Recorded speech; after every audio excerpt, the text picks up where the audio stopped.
자, 지금 이 시간 오픈 채팅방에 실시간으로 고민 올라오고 있거든요. 해결해 보도록 하겠습니다. 만나보시죠. 한국경제TV가 준비한 실시간 부동산 고민 상담소. 메신저를 실행 후 오른쪽 아래 플러스 버튼을 눌러 오픈 채팅을 클릭. 한국경제TV 부동산 재테크를 검색해 전문가 채팅방에 접속. 실명과 익명 중 선택하신 후 오픈 채팅방에 입장하시면 방송 중 실시간으로 무료 상담을 진행하실 수 있습니다.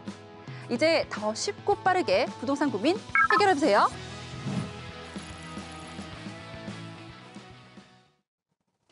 네, 국민 참여 오픈 채팅방 실시간으로 만나보고 있는데요. 어떤 내용들이 올라와 있는지 함께 살펴보도록 하겠습니다. 자, 딱 보기만 해도 굉장히 많은 글들이 올라와 있는데요. 우리 대표님을 기다렸던 팬분들이 굉장히 많은 것 같습니다. 자, 우선 지명님께서 아현역 앞 이편한 세상 신촌 30평대 매수 시기가 궁금합니다라고 말씀해 주셨는데 대표님 어떻게 보시나요? 이제 아현역 일대 뭐 서대문구랑 이제 마포구가 이제 만나는 곳인데요. 일단은 30평대 아파트들은 거의 현금과 같은 역할을 하고 있습니다. 그만큼 환금성도 좋고 시세가 계속 꾸준히 유지될 수 있는 거기 때문에 떨어지는 건 기대하기가 좀 쉽지 않을 것 같습니다. 그래서 만약 지금 괜찮은 매물이 나와 있다면 매입을 해도 괜찮겠다고 말씀드리도록 하겠습니다. 네. 네, 그렇습니다. 그리고 이쁜이님께서 너무너무 보고 싶었어요. 반갑습니다. 라고 남겨주셨고요. 투자하고 싶은데 어느 지역으로 해야 할까요? 투자 시기가 맞는지도 알려주시면 감사해요. 라고 귀엽게 남겨주셨는데요. 대표님, 어떤 말씀 해주실까요? 자, 물건에 따라 투자해야 될 시기를 우리가 결정을 할 수가 있는 건데 지금 모든 걸 다 투자해야 되고 모든 걸 또 팔아야 되는 그런 시기는 아닙니다. 그래서 본인이 어떤 지금 매물에 대해서 관심을 있는지를 좀 자세하게 설명을 해주시면 제가 거기에 대한 적절한 매수 타이밍에 대해서 말씀드릴 거고요. 지금 분명히 좀 구별은 해야 되는 시기이긴 합니다. 그래서 좀 자세하게 본인이 구입하고자 하는 매물을 좀 구체적으로 나열해 줬으면 좋겠습니다. 네.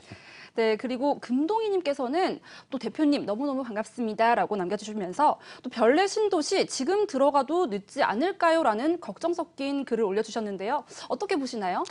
별내가 늦고 안 늦고의 문제는 아닐 것 같습니다. 이제 별내의 가장 큰 문제는 뭐냐면 그전에는 별내가 입지적으로 좋다라고 생각을 했었는데 그 밑에 다산 신도시가 생기면서 수요량들을 수요를 다산에 뺏기면서 별내가 좀 위험할 수도 있습니다. 이제 별내가 뜨기 위해서는 뭐 동두천이라든지 양주라든지 이런 곳들이 좀 포천 이런 곳들이 좀 활성화가 돼야 되는데 그렇지 않다라면은 별내 수요가 다산 신도시로 뺏겨가면서 조금은 위태로울 수 있을 것으로 판단되기 때문에 별내에 들어가는 것은 조금 시기적으로 기다려 보시는 게 좋겠다 이렇게 말씀드리도록 하겠습니다. 네, 네, 알겠습니다. 또 그중에서도 상암으로 출퇴근하는 직장인입니다라고 질문을 남기신 분이 계신데요. 좀 자세히 살펴볼게요. 망원역 주변으로 투룸이 3억 원 정도에 나와 있는데 매수를 해도 괜찮을까요? 이런 고민 남겨주셨네요. 자, 망원동 주변 같은 경우는 일부 지금 한강변 쪽을 제외하고는 재건축, 단독주택 재건축이나 가로주택 정비 사업에서 조금 멀어져 있는 모습을 보이고 있는데 그렇다면은 실질적으로 다세대 주택에 대한 형상이 이용하기 편한 상태냐, 즉 신축으로서 뭐 엘리베이터를 갖추고 있는지, 주차장은 잘 갖추고 있는지 이런 것들을 좀 잘 살펴봐야 되고요. 서울 자체가 지금 가로주택 정비 사업이나 소규모 재정비에 대해서 조금 관심을 갖고 있는데 그런 블럭인지는 별도로 제가 체크를 해야 되기 때문에 일단은 두 개에 대해서 가로주택 정비 사업으로 갈 수 있는지 아니면은 잘 이용할 수 있는 곳에 무게를 둘 건지를 지역적으로 잘 판단을 해가지고 매입을 해야 될 것 같습니다. 그래서 본 질문 같은 경우는 구체적인 주소에 대해서 한번 저한테 알려주시면 제가 제대로 판단을 해드리도록 하겠습니다. 네. 네, 이렇게 대표님 의견 들어봤고요. 계속해서 많은 분들이 함께 하시면서 수다도 떨고 또 정보도 공유하면서 좋은 시간 가져보시면 좋을 것 같습니다. 저는 잠시 후에 다시 돌아오겠습니다. 성공투자 부동산 재테크 생방송으로 함께하고 계시고요. 실시간으로 여러분들의 부동산 고민 해결해드리고요. 여러분들과 만나보고 있습니다. 오픈 채팅방으로 소통을 해주셔도 좋겠고요. 전화로 고민 상담 받고 싶으신 분들은 02-6676-0123번으로 계속해서 고민 남겨주시고요. 다음 시청자분도 만나보겠습니다. 여보세요? 네, 여보세요? 네, 안녕하세요. 반갑습니다. 네, 반갑습니다. 네, 어머님 어떤 고민 해결해드릴까요? 제가 지금 현재 주거하고 있는 데는요. 네. 동작구 흑석 한강로 센트레비 1차 네. 거기 43평에 살고 있거든요. 네. 예, 그리고 제가 또 하나 더 갖고 있는 거는 저기 성북동에요. 네. 옛날에 재개발한 데가 저 사놓은 게 있는데 다가구인데요. 네. 그거를 지금 산지 13년 됐는데 그 재개발가 해제가 되고 난 다음에 어떻게 가져가야 되나 어떻게 해야 되나 그것도 궁금해가지고 전화 걸었어요. 알겠습니다. 그러면 성북동에 보유하고 계신 다가구 주택 번지 수는 어떻게 될까요? 네, 56-1 성북동 56 다시 몇 번지요, 어머님? 1번. 1번지요. 알겠습니다. 예, 예. 거주하고 계시는 곳 한 군데 한강 센트레빌 그리고 재개발이 된다고 하셔갖고 투자 목적으로 매수를 하신 것 네. 같아요. 성북동의 다가구 주택까지 진단 도와드리고요.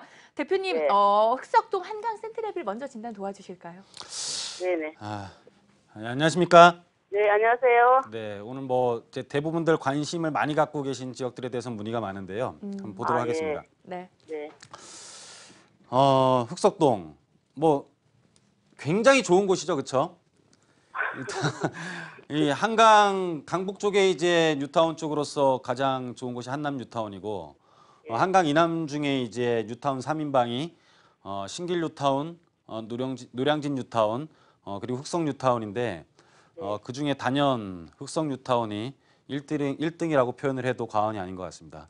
자, 이쪽에 있어서는 이제 가장 큰 장점으로서는 이제 한강변에 있는 것과 올림픽대로와 노선을 거의 같이 하고 있는 9호선이 자리 잡는 게 있는데 일단은 현재 경기에 대해서 또는 집값에 대해서 불안한 부분들을 갖고 계신다고 하더라도 한강변에 대한 가격들은 굉장히 지금 유지가 잘 되고 있는 것으로 언론에서도 계속 나오고 있습니다. 또 하나 이제 우리가 이 9호선에 대한 흑석동의 위력은 어느 정도로 보이냐면 이제 앞으로 가장 큰 이주가 기다리고 있는 이 구반포 일대 반포주공이 이주를 하게 될 거 아니에요? 네. 그죠? 반포주공이 이주를 하면은 이 반포중학교부터 시작을 해서 세아중고등학교 다니는 애들이 이제 대부분이 이주를 하게 되는데 이 오른편으로 가면은 뭐 이주비로서 구할 수 있는 집들도 없을 뿐더러 나와 있는 집들도 여기서 학군을 유지하는 사람들이 워낙 많이 있고 그러다 보니까는 또는 지역의 인프라가 워낙 좋다 보니까 떠나는 사람들이 없다 보니까는 매물 품귀 지역 중에 하나이기 때문에 구반포 일대에서 애들 통학을 고려해서 가장 인기 있게 움직일 것으로 판단되는 곳이 아마 흑석동이라고 판단이 됩니다. 그래서 지금 현재 한강변에 대한 가치와 9호선에 대한 부분들로 인해서 실수요자들의 지금 그 실수요자들도 굉장히 많은 편이지만 그뿐만 아니라 지금 구반포가 이주를 하게 되면 인위적인 수요자가 발생을 하기 때문에 그때는 한 번 더 추가적인 가격 상승이 일어날 것으로 판단이 되고요. 네. 그래서 지금 뭐 당연히 갖고 계셔야겠죠. 근데 제가 요즘 좀 큰 43평 갖고 있거든요. 전혀 관계 없습니다. 그런 게 예, 없어요? 지금 30평대가 지금 신규 입주할 아크로리버 같은 경우가 지금 16억 정도 시세가 형성되어 있거든요. 네. 그럼 30평대를 16억 정도 살 수 있는 어떤 그런 지역이라면은 대형 평수까지도 인기를 충분히 끌 수 있는 소득 수준에 대한 계층이 앞으로 이 지역에 들어올 것이라고 보면 될 것 같고요. 예, 예. 지금 성북동 56-1을 한번 검색을 해보면 네. 재개발 구역에서 해지가 됐다 그랬죠. 네네. 해지가 됐는데 도로 상황을 보니까 이 평수가 얼마 됩니까? 대지 30평이. 대지 30평. 30평이요. 검평이 51평. 대지가 30평. 3층짜리 이제 재개발을 하게 되면 네. 좋아지는 집이 있고 나빠지는 집이 있어요. 네. 이제 좋아지는 집은 어떤 집이냐면은 단독적인 개발이 불가능한 집. 그래서 나 혼자는 아무것도 못 하는데 한꺼번에 개발이 되면은 한꺼번에 개발을 함으로써 규모의 이익을 같이 받을 수 있는 주택들 있죠.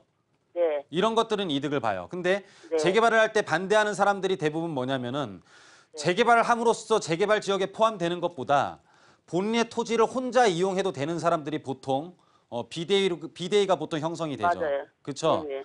그래서 그렇다면 똑같이 그걸 바꿔 설명을 해보면 재개발이 해제가 되면서 내 토지 자체가 단독적인 개발이 용이하냐락을 보면은 재개발이 됐을 때 유리한 것이고 그게 아니면은 해제를 했을 때는 당연히 불리한 쪽으로 이제 기울게 되겠죠. 무슨 말인지 이해 가십니까? 네. 그렇다면 시청자 집을 분석을 해보면 네. 일단은 막다른 길에 포함이 돼 있어요. 예. 막다른 도로에 포함이 돼 있는데 우리가 이 건축법에 보면 네. 보통 도로는 도로의 폭을 4m를 확보를 하게 돼 있거든요. 네. 그래서 4m를 확보를 하게 돼 있는데 만약에 2m 도로였다면 여기가 2m 도로였다면은 4m를 확보하기 위해서는 마주보고 있는 집이 새로 지을 때 1m, 1m씩 빼야 결론은 여기가 네. 4m가 될 거 아니에요. 아, 예, 예. 그렇죠. 근데 지금 시청자분 집같이 이런 막다른 도로는요. 이게 이렇게 통가 도로일 때는 4m를 확보를 하면 되는데 막다른 도로라는 것은 차가 2대가 이렇게 왔다 갔다 할 수 있는 도로의 폭을 유지해야 되기 때문에 그 정도 되는데요? 6m 도로를 확보하셔야 돼요. 6m 도로를 확보하려면은 보통 일반적인 도로들보다 1m를 더 뒤로 백으로 가야 된다는 뜻이거든요. 네네. 1m를 더 들어가게 되면 아마 쓸 수 있는 땅이 거의 없을 수도 있습니다. 그래서 이 토지 같은 경우는 리모델링해서 잘 사용을 할 수 있는지 아니면은 인접 토지와 같이 매입을 해서 뭐 이렇게 신축을 해야 되는 그런 경우가 발생을 해야 되거든요. 예. 그래서 지금 현재 갖고 있는 토지의 평수와 도로의 상황을 놓고 봤을 때는 이 단독 토지로만 봤을 때는 재개발 자체가 해제된 게 시청자분한테는 그렇게 유리한 상황으로 지금 기운 건 아니다라고 말씀드리도록 하겠습니다. 사람들은 우리 같은 집 같은 경우는 임대수익도 있고 하니까 아예 네. 해제된 걸 잘 됐다 이렇게 말하는 사람도 있거든요. 시청자분 집 같은 건 어떻다고요? 아니 이제 임대수익도 좀 있고 하니까 네. 이제 또 우리 집이 또 괜찮다더라고요. 그래서 그 부동산에서는 괜찮다고 그렇게 했거든요. 일단은 괜찮은 부분도 있는데 토지의 활용도 측면에서 말씀을 드리는 거거든요. 현재 있는 상태를 임대로 놓게 돼서 현재 잘 됐다 뜻이 아니라 네. 앞으로 이 토지의 미래가 괜찮냐라는 걸 말씀드리는 거예요. 근데 네. 그 동네가 전번에 무슨 문화재 있잖아요. 네. 선잠단지라고 있거든요. 문화재 선잠단지. 문화재 현장 단지요? 선잠단지. 이 문화재라는 게 나오면은 문화재가 붙어서 이득이 되는 건 하나도 없습니다. 그리고 그 동네가 뭐 걷고 싶은 거리로도 이제 문화의 거리 이런 거는 괜찮은데요. 아니 걷고 싶은 거리. 예, 걷고 싶은 거리로 만들어져서 이 막다른 골목이 이 걷고 싶은 거리와 연결이 안 될 것 같습니다. 아니 그 성북동 자체 내에서 그렇게 된다더라고요. 이제 너무 확대 해석 안 하시는 게 좋을 것 같아요.